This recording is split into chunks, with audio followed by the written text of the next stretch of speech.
guys, guess what I am finally back with after forever of nothing.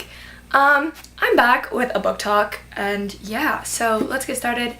Again, sorry for the weird awkward angle for the camera and everything. Again, messy room, tripod, different area, looks weird, sorry. Anyways, and so this book talk, we are talking about The Night Circus by Erin Morgenstern. I'm sorry, every time I read her name, I automatically think of Sebastian from the Mortal Instruments series, and ooh, let's not go there. Anyways, this book, for those of you who have not read it, is it's set in the late 1800s, early 1900s. And it's about this magical circus that's black and white, and it travels all around the world and nobody knows how it works. And basically what is it about? It's about these two different musicians who are opponents against each other in this unknown game that nobody knows when it's happening, what's really going on, and how you win, or the rules of this game, or anything. And so yeah, that's what this is about. And if you haven't read it, I'm gonna ask you to leave now and then come back and watch this once you've read it, because I don't want to spoil anything. So for those of you who haven't read it, goodbye. Alright, for those of you who have read this book, this is probably my first ever new adult book I have ever read. Like, this is the first book I branched out of YA to read because it was sitting on my shelf forever, and I have heard so many amazing reviews about this book and how great and magical and wonderful it is, and I'm gonna fall in love with it because everybody else fell in love with it. And to be honest, it didn't live up to the hype. I am so sorry. I mean, I did like it. I really did like the book, but I didn't fall in love with it like everybody else has fallen in love with it.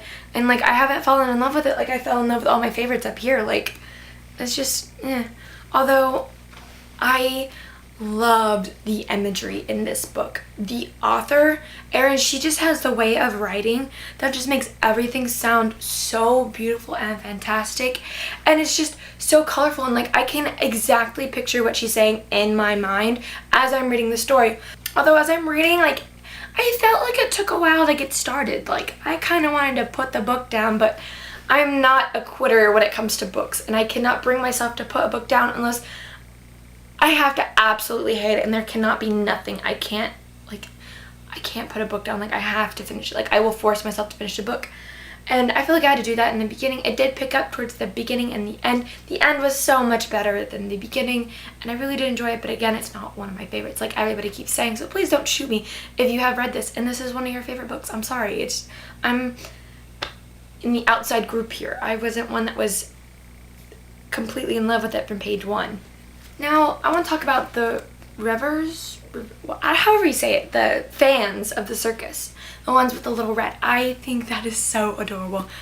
Oh, they are so cute because they follow the circus around. Some of them follow the circus around everywhere it goes, and they always wear something red to distinguish themselves from the rest of the people just exploring the circus. And I just think that is so cute. And like, the fact that the circus notices these certain group of fans that just show up all the time wearing red, and they get free passes to come in and they don't have to pay anymore.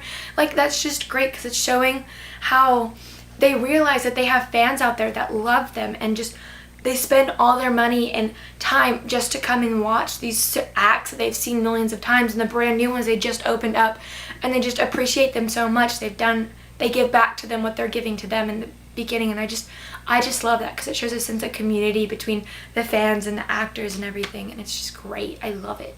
I also really enjoyed how this book, although it's told from third point of view, I believe I'm saying that right.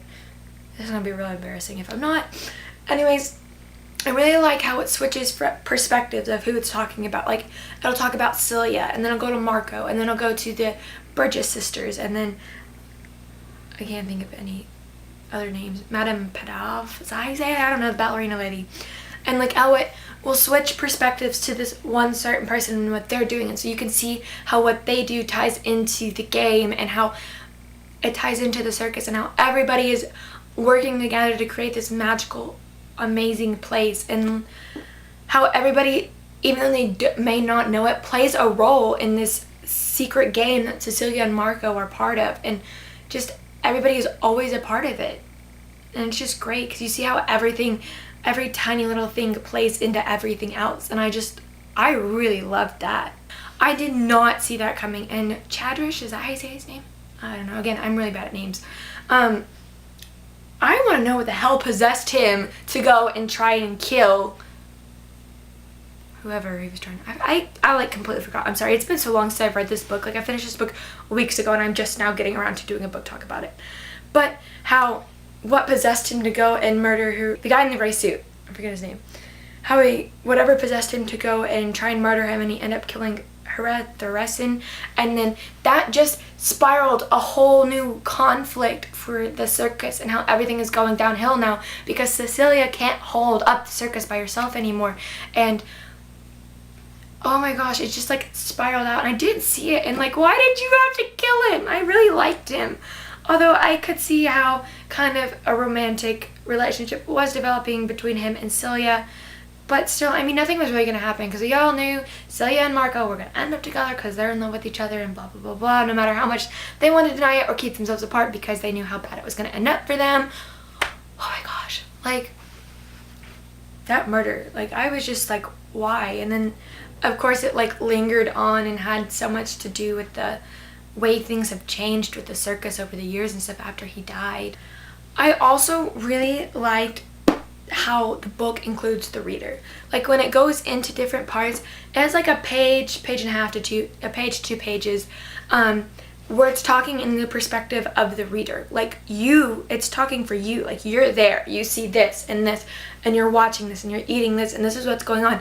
Like, it's including you in the current circus, so you see how it is, and you feel like if you were actually there. And I loved that. Like, it was absolutely fantastic. Like, I loved feeling like I was actually a part of the circus. It was amazing. And it's just like, Erin is so talented that she can do that, and the way she has written the entire story out, and how great everything just fits together, and how easy it is to imagine everything that is going on. Like, it's like it could be so realistic. Like, it could happen in real life. I was pleasantly surprised with the way the opponents were announced and how you figured out who was who and how they figured out how they were opponents. I automatically thought it was going to be like where Celia and Marco find out who each other are, and they end up hating each other because they're opponents, and one of them has to win this challenge game thing that they're basically forced into since they were younger by their parental guardians. And I thought they were going to hate each other, and it was going to be one of those stupid things where they hate each other and they end up falling in love. But it's not. Like, they didn't know who was for the longest time. They found out who they were, and they just accidentally fell in love. Like, they fell in love before they truly found out who each other were and that they were their opponents. And they weren't going to let this stupid game stop them from being together. And they were just meant for each other, and it's like another version of Romeo and Juliet that I like so much better, although everybody dies in the end, which always sucks, doesn't it? But the fact that they love each other and they don't want to be confounded to this stupid challenge that they have to complete, and the only way they can win is if one of them dies. And I love how Celia tried so hard to find some way for them to get over this and fix it, and she ended up finding a way. Yes, technically they're both not really living, they're trapped in air or like whatever, but they're still together, one, and two, they still semi have control over the circus and get to live in this beautiful place they both have lived in for years and have helped create and make so much better, and I just love it. And now that I'm doing a book talk on it, I really do realize how much I really do like this book. Like, talking about it and all the different parts that I liked and I didn't like, well, there really wasn't much I didn't like except for the slow parts. I'm talking about the parts I liked, and so like, it makes me realize how much more I really did like this book than when I was saying when I first started this book talk.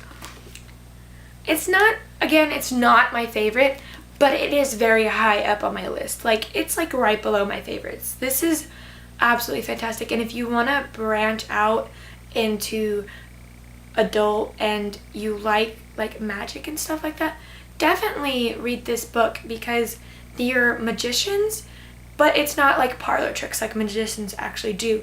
They have actual magical powers and they can move stuff, and it's all their tricks are real magic. Nobody just understands that because everybody thinks they're just parlor tricks. But again, I would definitely recommend this book to anybody. You should go pick it up and read it. And I'm sorry my voice is going out. I'm losing my voice again. definitely would recommend it. I may read it again and see if I like it more. So that's gonna be it for this book talk. I hope you enjoyed it, and I hope you have the same feelings that I did towards this book. And if you do, or if you don't, let me know what you thought of the book and what parts you liked and you didn't like and whatever in the comments below. I love reading them and everything. I will see you guys next time with a Top 5 Wednesday tag video or a book talk. Until then, good night, good morning, good evening, good whatever. I'm Chrissy. I'll see you next time.